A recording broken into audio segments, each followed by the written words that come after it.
더불어민주당이 지지율 정체 속에 당 쇄신책을 발표했습니다. 송영길 대표가 차기 총선 불출마, 종로 등 세 곳의 재보선 무공천 등을 선언했는데요. 네, 자세한 내용 취재기자 연결해서 알아보겠습니다. 이준음 기자. 네, 조금 전 민주당 송영길 대표가 긴급 기자회견을 열었습니다. 자신부터 모든 기득권을 내려놓고 이재명 정부 탄생에 마중물이 되겠다며 차기 총선에 불출마하겠다고 선언했습니다. 또 동일 지역구 국회의원 3선 초과 금지 조항을 제도화하겠다고 덧붙였습니다. 아울러 서울 종로구와 경기도 안성, 충북 청주 상당구 이 세 곳의 재보궐선거에 민주당 후보를 공천하지 않겠다고도 밝혔습니다.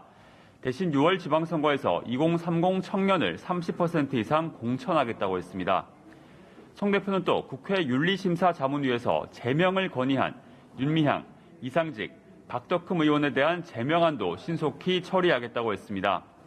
송 대표의 총선 불출마 선언은 어제 이재명 후보 측근 모임인 7인회가 백의종군을 선언한 데 띄운 것으로 민주당 내 반성과 쇄신의 연쇄작용이 일어나고 있는 모습입니다.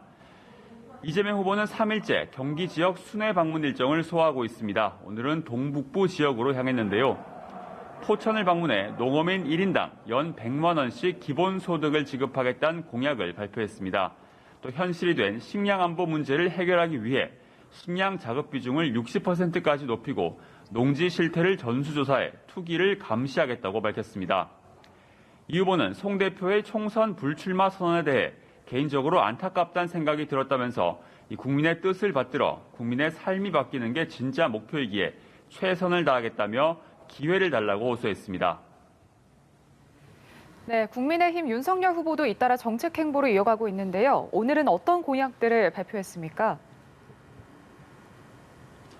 네, 먼저 미세먼지를 임기 내 30% 이상 줄이겠다고 공약했습니다.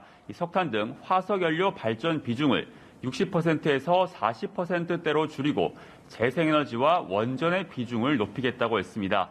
탈원전을 백지화하겠다는 겁니다.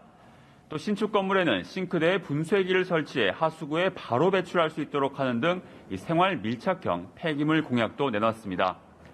오늘 공교롭게도 이재명, 윤석열 두 후보 모두 농업 관련 공약을 발표했는데요. 농가를 살리고 청년농과 은퇴농 지원 확대를 약속한 점 큰 틀에선 비슷합니다. 하지만 세부적으로는 방식이 조금 달랐는데요. 윤석열 후보는 현재 2조 5천억 원 정도인 농업 직불금 예산을 5조 원까지 2배 늘리겠다고 했습니다. 농가당 받을 수 있는 수령액도 250만 원에서 500만 원까지 늘어날 것으로 전망했습니다. 또 고령의 중소농이 농지은행에 농지를 매도, 장기 임대할 경우 월 50만 원의 직불금을 최대 10년간 지급하겠다고도 약속했습니다. 윤 후보는 오후엔 베이징 동계올림픽 선수단 결단식에 참석해 선수단을 격려합니다. 국민의당 안철수 후보는 기자회견을 열고 자신의 부민강국 정책 구상을 밝혔습니다. 이를 위해 확실한 정권 교체가 필요하다고 강조했습니다. 대통령이 입법, 사법, 행정, 3권을 모두 쥔 국가 원수가 아니라며 정부의 명칭을 행정부로 바꾸겠다고도 했습니다. 국민의힘 윤석열 대선 후보와 단일화 가능성은 0%라며 만약 단일화가 된다면 안철수로 단일화, 안일화라고 답했습니다. 앞서 정의당과 심상정 후보는 이재명, 윤석열 두 후보의 양자-TV 토론에 반대하며 방송금지 가처분 신청을 했는데요. 오늘 법정에 출석하면서 방송 독립성을 위반하고 소수의 목소리를 배제한 불법이라고 목소리를 높였습니다. 지금까지 국회에서 전해드렸습니다.